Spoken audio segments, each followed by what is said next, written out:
नमस्कार सभी को। और एक खबर है जो बड़ी चर्चा में चल रही है और आपने जरूर सुनी होगी कि बहुत बड़े फुटबॉलर है ना, one of the best world के एक टाइम के डेविड बेकहम ने हाल ही में कहा है कि वो इंडियन फुटबॉल की हेल्प करना चाहते हैं और अगर उनसे कुछ हो पाए तो बिल्कुल वो हेल्प करेंगे, है ना। तो ये बड़ी बात है और मतलब एक अच्छी बात है इंडियन फुटबॉल के हिसाब से भी, अगर कोई एक इतने बड़े लेवल का इंसान अगर ये बात कह रहा है तो ठीक है। तो अभी आपको ही पता है कि इंडियन फुटबॉल मार्केट जो है ये ग्रो कर रहा है ना। मतलब वर्ल्ड मैप पे अभी इंडियन फुटबॉल मार्केट थोड़ा बहुत दिखने लगा है, तो मैं इंडियन फुटबॉल मार्केट बोल रहा हूँ, ठीक है। ISL and Indian football team इनका कुछ नहीं बोल रहा हूँ, ठीक है। तो ऐसा इधर उधर मत गणित लगाना। तो अभी मैं भी जहाँ जहाँ गया भी हूँ और कोई विदेशी फुटबॉल से जुड़ा हुआ इंसान कभी मुझसे बात भी करता है तो उसके मुंह से मुझे मतलब यही सुनने को मिलता है कि इंडियन फुटबॉल मार्केट ग्रो कर रहा है और अपॉर्चुनिटीज है, मतलब बिजनेस पर्पस के हिसाब से फ्यूचर में, है ना। जैसे अभी तो आप भी देखते हैं, अभी कोविड के टाइम पे तो कई आईएसएल क्लब ओनर का भी कहना था कि अरे यार जो है प्रॉफिट नहीं हो रहा, रिटर्न में कुछ नहीं मिल पा रहा ज़्यादा, तो अभी कई दिक्कतें थी। लेकिन अगर आप इसको एक लंबी ग्रोथ, लंबी रेस का घोड़ा है ना भैया ये तो लंबी रेस के हिसाब से देखेंगे तो आपको पता है कि बहुत आगे चल के अभी चलो अपन इसको डेविड बेकहम से कनेक्ट करके देखते हैं। तो डेविड बेकहम आपको ही पता है कि कंट्री उनकी है इंग्लैंड, ठीक है। लेकिन अगर आप बोलें कि उन्होंने फुटबॉल पे इन्वेस्टमेंट कहाँ मारी है तो हमारी यूएस में। क्यों मारी है भैया? तो यूएस में उनको दिखी अपॉर्चुनिटी और उन्होंने वहां पे इन्वेस्टमेंट अपनी कर दी, है ना। तो वही अपॉर्चुनिटी अभी उनको दिखती है अपने भारत देश में, ठीक है। तो आपको पता है कि जब डेविड बेकहम एमएलएस में खेलने गए थे उसके पहले तक एमएलएस उतनी पॉपुलर लीग नहीं थी, लेकिन डेविड बेकहम के वहां पे जाने के बाद से उस लीग की पॉपुलैरिटी में भी थोड़ा सा इजाफा हुआ है और अभी तो एमएलएस बहुत ऊपर जा चुका है, मतलब बहुत ऊपर गया है।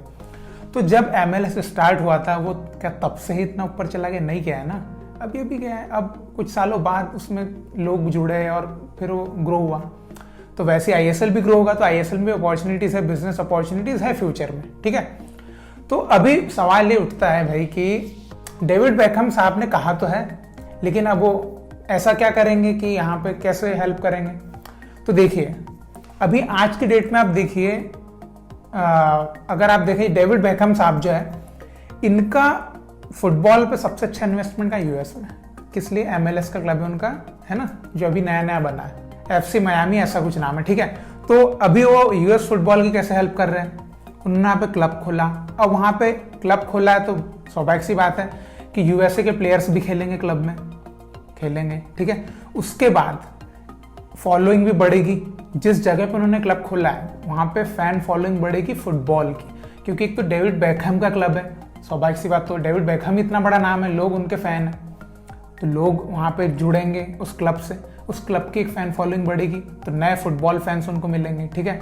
उसके बाद हर क्लब में यूथ डेवलपमेंट प्रोग्राम्स होती है, यूथ डेवलपमेंट टीम्स होती है। तो वैसे ही जब वो इंडिया में आएंगे तो इंडिया में वो क्या चाह रहे हैं, इंडिया में वो क्लब ही खोलेंगे, ऐसे हेल्प क्या करेंगे और क्या करेंगे? थोड़ी ना यहाँ पे कोच बनेंगे, कोचिंग तो करते भी नहीं है। तो वो यहाँ पे आएंगे और क्लब खोलेंगे आईएसएल में, ठीक है। तो अभी आप देख सकते हैं कि डेविड बेकहम बहुत अच्छी जगह पे आराम से क्लब ओपन कर सकते हैं, ठीक है, इंडिया की अच्छी सिटीज में। तो वो ऐसी सिटीज जैसे अभी दिल्ली से कोई आईएसएल क्लब नहीं है, दिल्ली से ओपन कर सकते हैं। ऐसी मतलब कई जगह जहाँ पे आईएसएल क्लब अभी फिलहाल में जहाँ से नहीं है वहाँ पे वो क्लब ओपन कर सकते हैं। वहाँ पे फिर एक तो डेविड बेकहम के नाम से कई लोग उस क्लब से जुड़ जाएंगे, नए फैंस अट्रैक्ट होंगे, नई फुटबॉल के मतलब नए फैंस बन जाएंगे। उसके बाद वहाँ पे यूथ टीम्स बनेगी तो नए जो बच्चे लोग हैं उनको वहाँ पे अपॉर्चुनिटी क्रिएट हो जाएगी, नए कोचेस के लिए अपॉर्चुनिटी क्रिएट हो जाएगी, वुमेंस टीम बनेगी, वुमेंस के लिए अपॉर्चुनिटी क्रिएट होगी, वुमेंस कोचेस के लिए अपॉर्चुनिटी क्रिएट होगी। मतलब बहुत सारी अपॉर्चुनिटीज एक डेविड बेकहम साहब के आने से इंडिया में क्रिएट हो सकती है, क्योंकि वो एक इतना बड़ा नाम है, इतनी बड़ी हस्ती है। अभी कोई नया बंदा भी अपने इंडिया में क्लब बनाता है तो यही सब चीजें ही करेगा।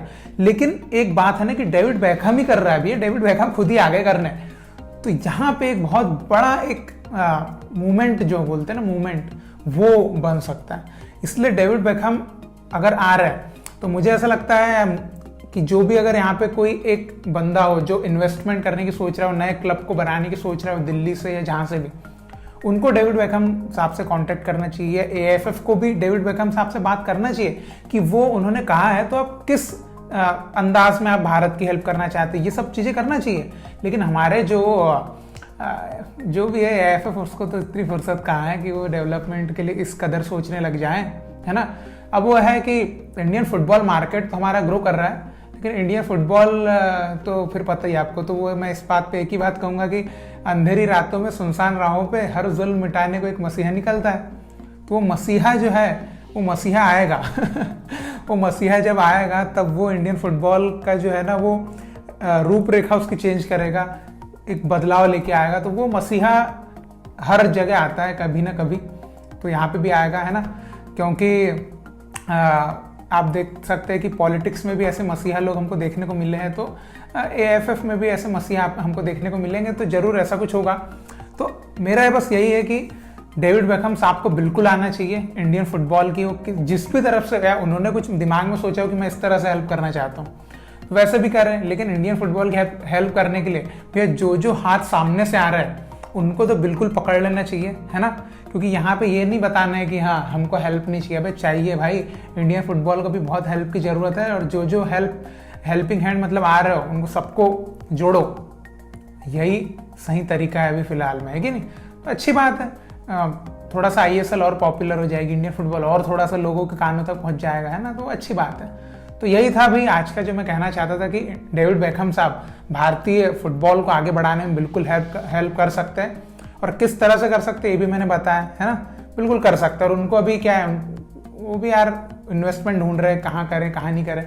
उनको भी तो बिजनेस ग्रो करना है, उनका भी तो भाई, उनको भी तो ग्रो करना है। और देखिए इस दुनिया में कोई भी किसी का नहीं है ना, सबको अपने फायदे के लिए कुछ ना कुछ करता है। तो डेविड बेकहम साहब का अपना फायदा, इंडियन फुटबॉल का अपना फायदा, सबका अपना अपना फायदा हो जाएगा, सब खुश, और इंडियन फुटबॉल की ग्रोथ भी हो जाएगी। इससे ज़्यादा और भारतीय फुटबॉल फैंस को या भारतीय फुटबॉल को और क्या चाहिए, एक ग्रोथ ही तो चाहिए कि हम भी वर्ल्ड फुटबॉल मैप पे जाने जाएं, हमको लोग सोता हुआ राक्षस ना बोले, मतलब स्लीपिंग जाइंट ना बोले, है ना।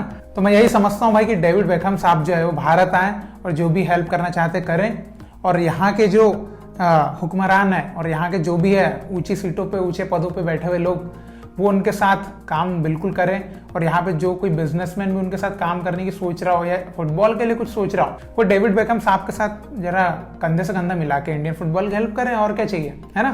तो आई होप कि कुछ पॉजिटिविटी हमको विदेशी प्लेयर से या विदेशी बड़े प्लेयर से सुनने को मिल रही है, तो क्यों ना उस पर कुछ अमल भी हो तो और अच्छी बात होगी भारतीय फुटबॉल के लिए। बस यही इस वीडियो के माध्यम से मैं कुछ इस तरह की चर्चा आपसे करना चाहता था।